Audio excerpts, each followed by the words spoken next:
Welcome, race fans. We are witnessing one of the most compelling stretches of open-wheel competition in modern history, where the margins between victory and disaster are measured in mere fractions of an inch.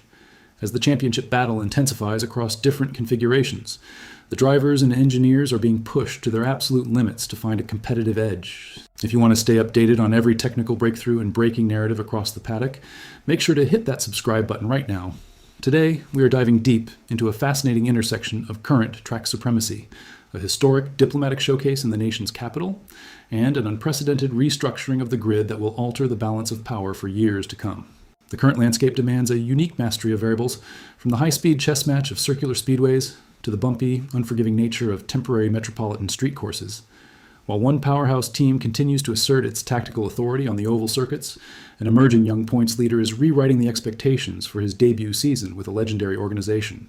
At the exact same time, a select group of top-tier competitors recently took a break from their rigorous testing schedules to bring the thunder of American horsepower directly to the steps of executive power, signaling a landmark celebration on the horizon. Meanwhile, the boardroom mechanics behind the pit lanes have completely accelerated into high gear, triggering a massive wave of driver reassignments that leaves multiple veteran operations scrambling to secure their future lineups. Don't forget to drop a like on this video to help spread high-caliber motorsport analysis to race fans worldwide. The tension is building both on and off the asphalt, and every single decision made this month carries heavy consequences for the remainder of the calendar and the long-term future of the series. Let us begin by examining the brutal, mesmerizing world of left-turn-only geometry, where a familiar force remains the undisputed benchmark for high-speed execution. When it comes to high-speed mastery, the statistics leave very little room for debate in the championship paddock. Joseph Newgarden has become on oval tracks what Alex Palou has become everywhere else in the NTT IndyCar Series. When the series unloads at a road or street course, Alex Palou, who has won 13 of the last 38 series races overall, is expected to contend. However, when the schedule turns to an oval, all eyes immediately shift to the cockpit of the number 2 machine.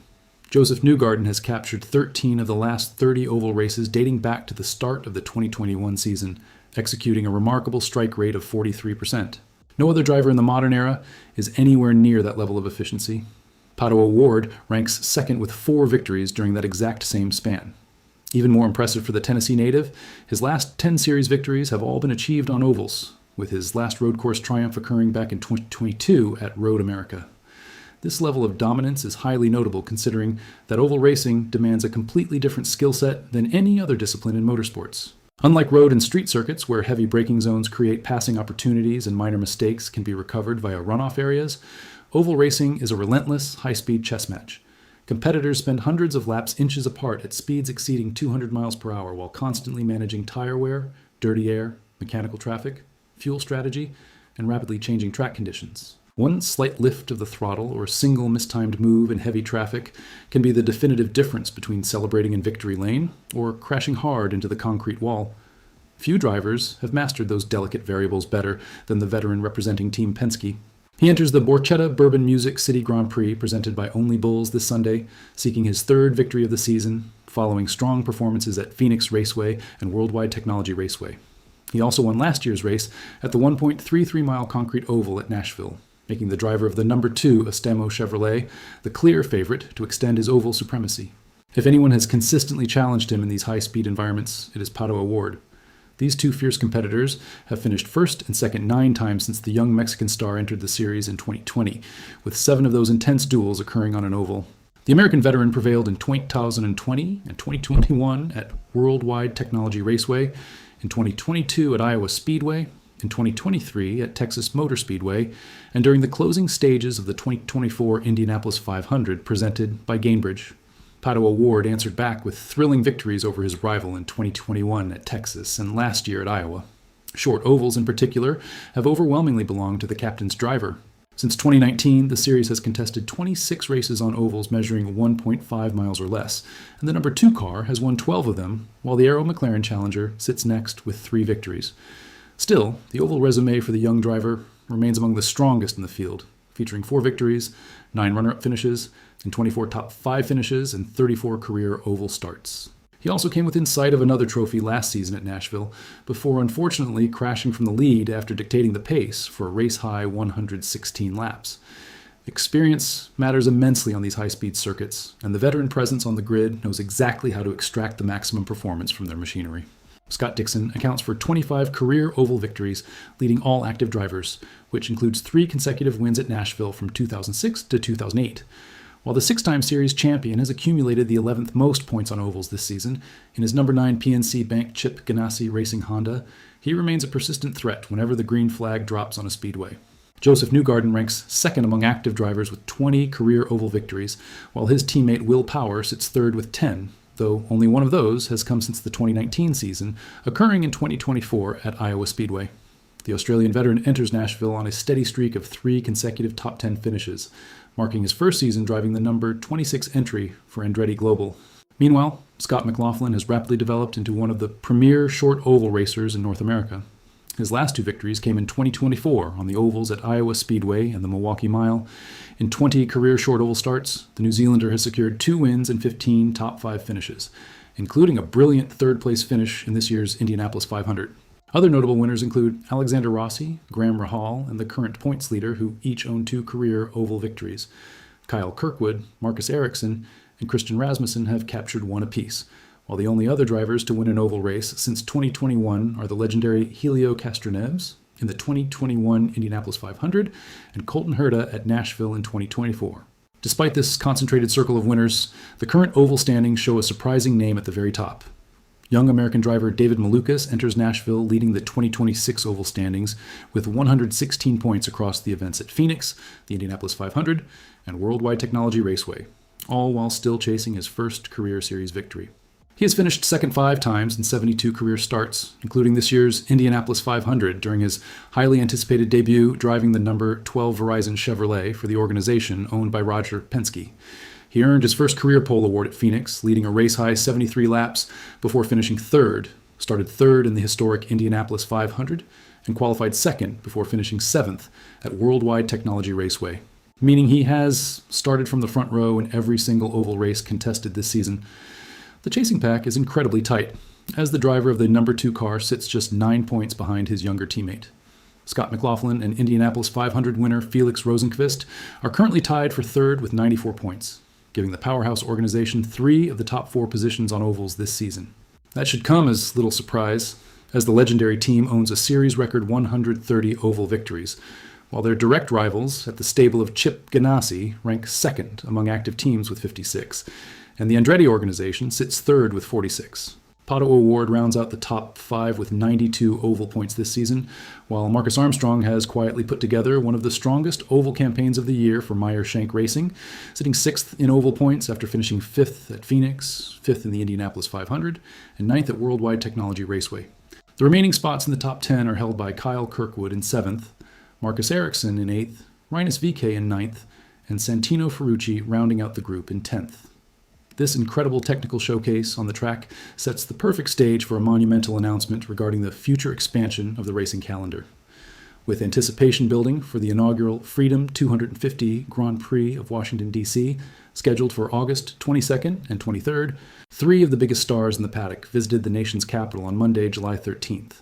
This historic promotional visit was designed to preview the unique event that will bring North America's premier open-wheel auto racing series directly to the historic streets of Washington, D.C.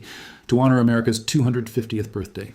The star-studded driver delegation included the reigning series points leader, who operates the number 10 Honda for his championship-winning team, alongside the newly crowned Indianapolis 500 champion, who pilots the number 60 Honda, and the young oval points leader representing the captain's organization.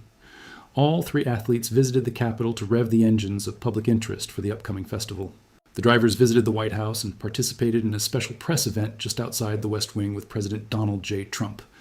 Looking ahead to next month's historic race, which will mark the first time an official open-wheel competition has ever been held on the National Mall and the historic streets of Washington, D.C.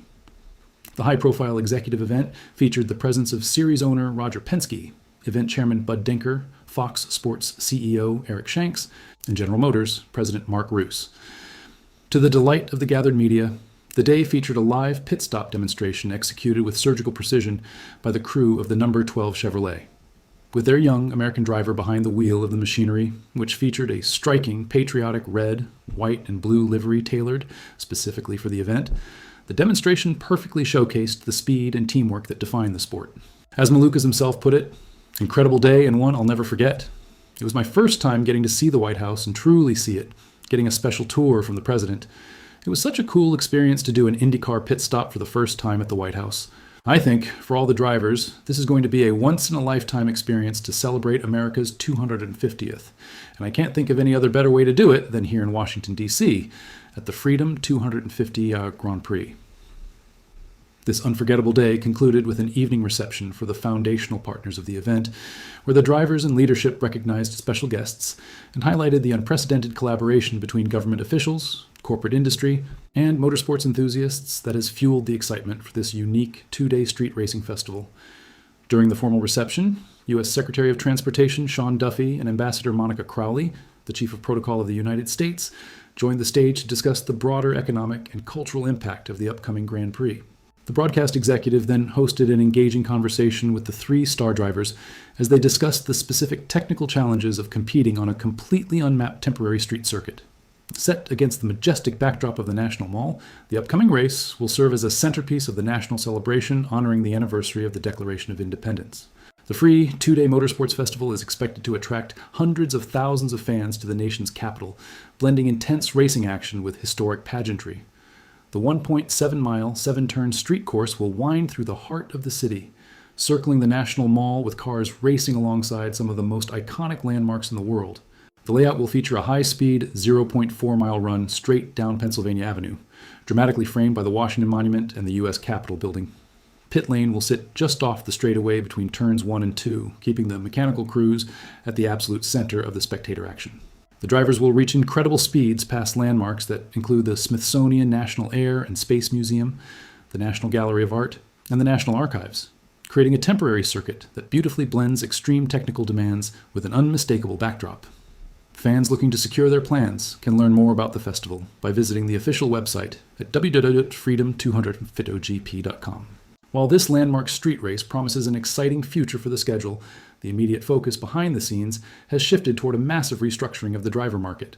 The paddock's off-season driver market has absolutely exploded into action, with massive contract confirmations drastically altering the landscape for the 2027 season.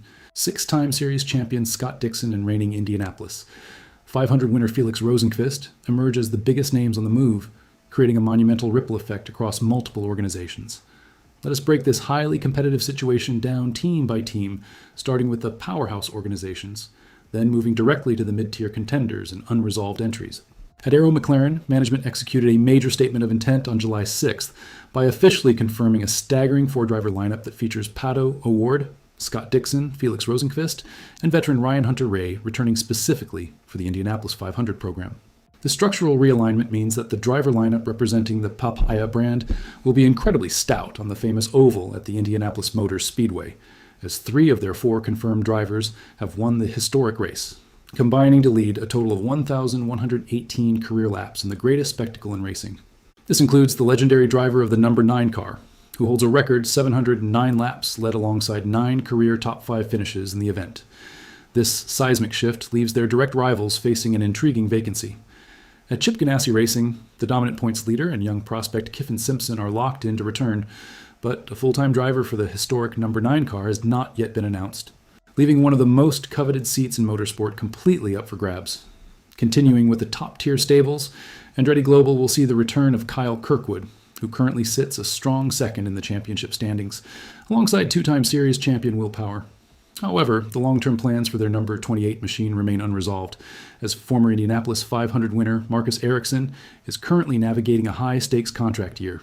Meanwhile, stability reigns supreme at Team Penske, where management has successfully locked down their highly formidable trio of Joseph Newgarden, Scott McLaughlin, and David Malukas for the 2027 campaign, ensuring that an organization with 41 combined victories and a rising star who has finished second at Indianapolis for 2 consecutive years remains an ascending force. Shifting our focus toward the mid-grid challengers who are looking to break the traditional order, Meyer Shank Racing did exceptionally well to retain the services of Marcus Armstrong, officially confirming him to the number 60 entry back on July 3rd, though they still need to announce a teammate for the vacant number 66 seat. Over at Ed Carpenter Racing, the team is banking on continuity by bringing back the experienced Alexander Rossi alongside young talent Christian Rasmussen. For Rahal Letterman, Lanigan Racing, veteran Graham Rahal, and rising prospect Lewis Foster are secure on multi-year contracts, though questions remain regarding whether international driver Mick Schumacher desires a return to the American open-wheel discipline next season. This brings us to the operations facing the most significant amount of remaining drama, as at least 10 of the projected 25 full-time grid positions remain unresolved or unannounced. This includes both full-time seats at AJ Foyt Racing, Juncos Hollinger Racing, and Dale Coyne Racing. The remaining free agents are highly motivated, especially considering that organizations like the Foyt team placed 2 entries in the top 5 at Indianapolis last year, and Dale Coyne's operation frequently delivers exciting underdog performances. Furthermore, Juncos Hollinger Racing is on a clear competitive rise, currently fielding Rinus VK in 11th place in the standings, sitting a mere 5 points behind the legendary 9th position held by the 6-time champion. An impressive feat, considering the team has never had a driver finish higher than 16th in the final season standings. The overall competitive arena is expanding rapidly. For over a decade, a strict duopoly has governed the sport, with drivers from the Ganassi and Penske stables capturing the past 13 consecutive season championships. However, the upcoming grid structure suggests that a much larger group of challengers is poised to fight for the crown. Imagine the possibilities if the reigning 4-time champion, who is actively chasing his 5th title in 6 years, is paired with an elite talent like Christian Lundgaard, who has already captured 2 victories and 5 top 3 finishes in just 11 races this season to sit 3rd in the current standings.